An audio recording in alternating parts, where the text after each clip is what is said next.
Obesity. In 1999 through 2017, the obesity rate in the United States was about 30.5%. From 2017 to 2018, which is the most recent that I just came across, the rate was 42.4%. Now that's 4 years removed. So we can actually project that that rate is much higher at this point. Um, we have a problem. This nation has a problem. And a lot of us are in denial about it. And I will say us because even though I have been gifted with some genetic gifts, the ability to move and be healthy, and I capitalize on that, but I live amongst people that if I'm not saying anything or passing a word on, then I am part of the we. We can't just separate ourselves and say that's your problem, that's their problem. If we're not educating one another, then we have a collective problem. Let's just immediately go to the health-related issues with an obesity with an obese life. You're talking about immediately probably diabetes come to mind, hypertension, heart problems, potential cancers, respiratory, circulatory. All of these problems can play in an internal physical ailment, and those are just the tips of the iceberg. There's probably a whole bunch more that I'm very unaware of. That can play. Actually, I'll back up. Then there is the external physical. I guess I would call it more external when I'm not thinking organs. But due to a sedentary lifestyle of no exercise, then we're talking about your frame carrying all that extra weight, what it does to your neck, to your back, your hips, your knees, your ankles. You ever see a lot of overweight people always have like a knee brace on or some sort of walking aid? It's because your body's not meant to carry that much, and that becomes a real problem. So those two things will, and most definitely will play psychologically, because I think a lot of people know when they are overweight, it starts to give a depressive mindset, and sometimes things seem hopeful. Therefore, you don't try, and that sedentary lifestyle continues, and then you get into those the health risk that we talked about before. Um, you can't be in denial, even though it's tough, and it's not a mission to fat shame anyone. This is to help where I can, just by hopefully this is just the spark that somebody hears or can pass on to someone else.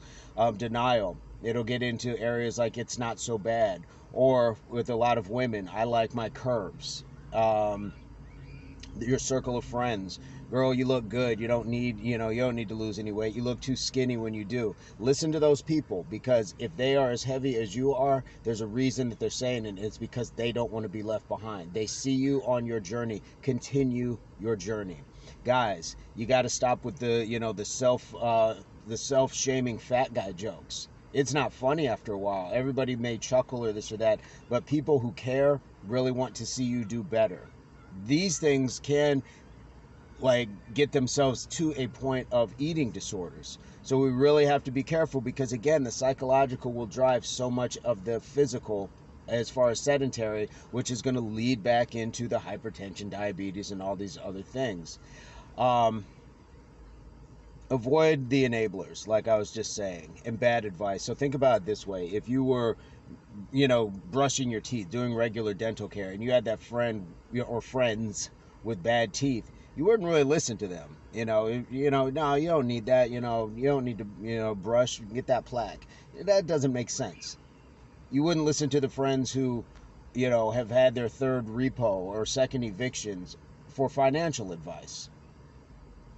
And I understand that there's a lot of times where if you're listening and you're saying, well, I have a health issue. Health issues are a little bit aside from it if you have a legitimate thyroid problem or this or that. But when we look at what people are eating and how often they are not exercising, even if with health problems, people compound their own existence by not doing enough, not following a professional healthcare advice, not seeking out training, not just going out and saying, I'm just going to undertake this journey myself. So I will give certain passes in certain cases, but so to say the person who, you know, was evicted twice. Well, they lost their job or they got really sick. Okay, but that's not the usual. That's more of an exception. So I'm talking about the norm when it comes to that. Listen to the people that are doing well in their life and can give you sound financial advice, sound dental advice, sound health and fitness advice. That's where I was going with that.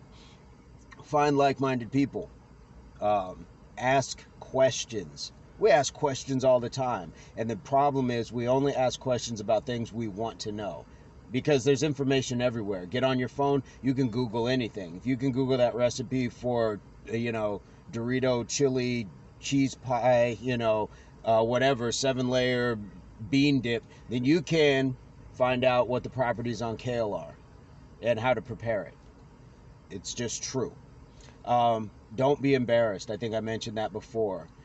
And if you need no other inspiration, look at your favorite celebrities. Look how many people, Google how many of your celebrities are losing weight right now. And there's a reason. And there's a lot of them, comedians that were very heavy, that poked fun of skinny people and all this and that. Guess what? They're losing weight now. Why? Because it's healthy. You are going to experience a quality longevity of life by going through this journey of saying, I need to bring down the weight, I need to do better where my health risks are concerned, because they're up here. If you haven't been to the doctor in a while, go get a checkup. Go see a healthcare professional. Stop talking to just your friends, even the supportive ones, because if they're not healthcare professionals, they don't know. Get your blood work done, get your vitals checked, all of those things. Start on that journey. If not for yourself, your kids. Because in this country, again, 19.3% of the children are obese. That's about 14.4 million kids. That's a lot. That's a lot. We got to stop living in denial. Work out together. Say, we're going to go do this. The same way you plan family vacations together, it's in your hands. Plan that and then start doing that together. Eat better together, exercise, and don't give me this, my kids don't eat this and that, because you're the first ones to tell them, close the door, you're letting all the air out of my house. Cool. Then open the refrigerator and eat the food in my house. You have the power, you buy it. And if it's for their health, cut off that allowance or cut it down so they can't go out and just live on Takis and Red Bull. You have this power to do that. You have the ability to do that. Save your lives. Save your lives. I'm going to leave it at that. Hopefully this is received in the spirit that it's intended to, from the bottom of my heart. Guys, reach out if you have questions. I will do the best that I can. And actually, I would say seek professional counsel, not only from your healthcare providers and professionals as in your doctors, but therapists as well. This is a psychological issue as well, and it can be very detrimental. Hopefully this helps.